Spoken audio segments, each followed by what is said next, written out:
Dude, you gotta stop giving out the door code to everyone. Why? It makes it easier so I don't even have to be there. Sure, but at this point, so many people have the code, we might as well just leave the door unlocked. It's fine. We don't even know who has access to the building because the code has been shared so many times. Unrelated, we got robbed last night, so I'm gonna need you to figure out who did that. Really, dude? You shared the code with a bunch of people. I'm sure one of them shared the code with the robbers. Yeah, I guess we could change the code. Yeah, I think we should. Welcome back to the Security Bros. I'm Ken, this is James, and while he may play a careless buffoon in the skit, in real life, he is very serious about security and is constantly looking out for vulnerabilities both in our business as well as for our customers. You can spend all the money in the world on a nice fancy security system, but you're just giving out one single code to all the doors in your building. Who knows who that code gets shared with, and now you got just random who knows who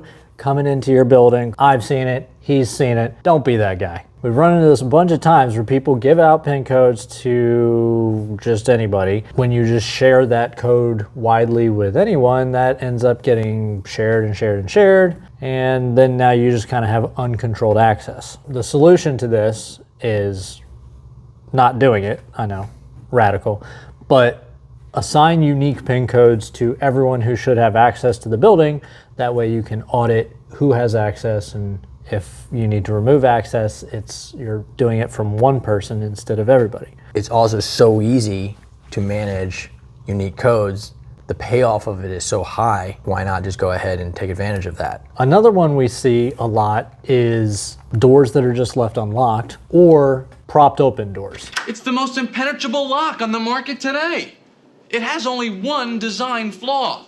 The door must be closed. You're kind of going in and out of somewhere a bunch. You prop the door open because you don't have to scan your badge or use a key every time. Obviously, when it's a malicious deal where somebody shoved like a bunch of cardboard in there or taped the latch open, that's obviously a security vulnerability. Door alarms are a good solution to this problem. So basically how that works is if a door is propped open for X number of minutes or seconds, then a alarm goes off locally. It's a siren of some sort, basically to alert people that that door needs to be shut and latched. It's pretty effective. Yeah, it's very annoying when that buzzer goes off, and then people shut it.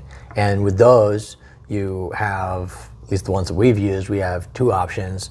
One is where once it goes off, it is stuck until some approved person shows up with a key and resets it. You can also attach that to like a pin pad, so someone has to enter a special code to reset it. Or the ones that the way we usually set it up is just close the door and the alarm stops. Yep. Simple as that. And it's just an encouragement device to people learn to shut the door. Keep the door shut. Our third vulnerability is outdated access credentials. We see this all the time. People have access to a facility or a property that they no longer need access to, and they still have the key fob that will give them access into this building. So really the solution is pretty simple. Implement a stronger credential management process. What about poorly maintained hardware? Does that make your list? It does. That's example number 4.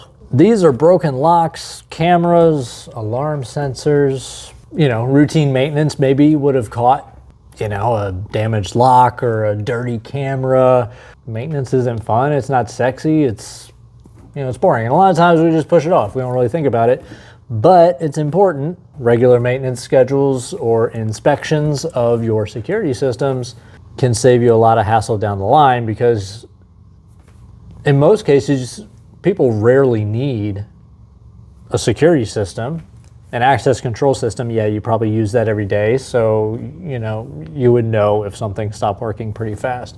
But camera systems or alarm systems, you might not really ever need that until a situation comes up. And then in that case, if some device has an issue, you're like, God dang it, like this thing isn't working.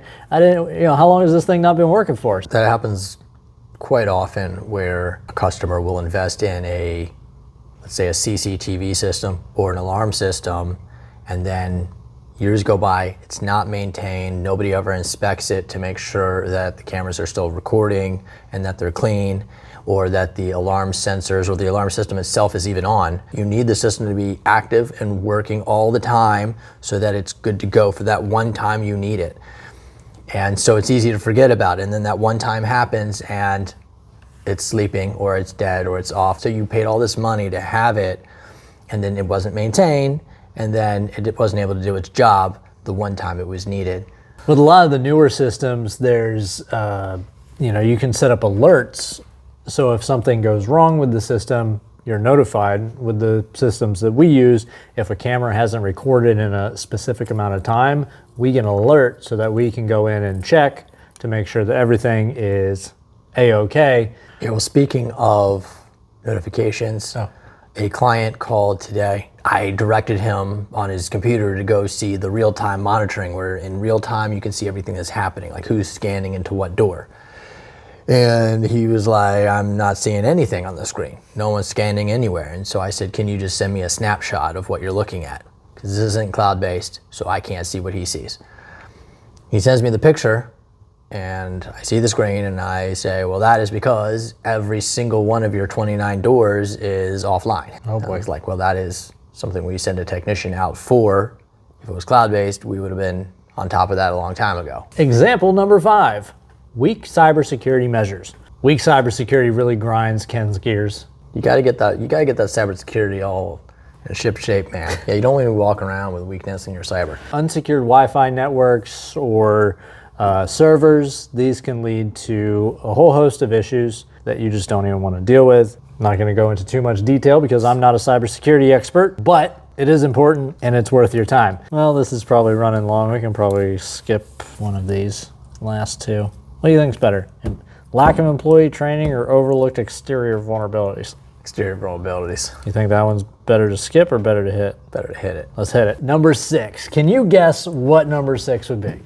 I'm gonna go with exterior vulnerabilities. God dang it, this guy knows everything. If you happen to live in a castle, don't leave your frickin' drawbridge down when the robbers are coming at night. But if you live in the real world, good lighting around your property makes people not want to do bad things. It's super helpful. You could have if you have a parking lot, maybe a gate to prevent people from coming in and doing car thefts or vandalism. The goal is not to make something so much impenetrable as to make it annoying enough and difficult enough to do something that the person just keeps going to do that at an easier place.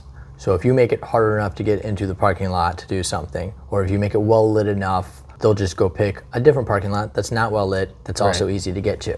A lot of people aim to be 100%. They think it has to be 0% secure or like 100% secure. Sometimes kind of good secure, a medium level is all you need. You know, you could combine the lighting with the camera, with the gate or the fence or whatever. You could put a few layers in there. It can have layers to it. Just take a few minutes and think about what we just talked about, and then, pray to Jesus and be like, where the fuck are we going? This video, is that in the script? No, it's not scripted.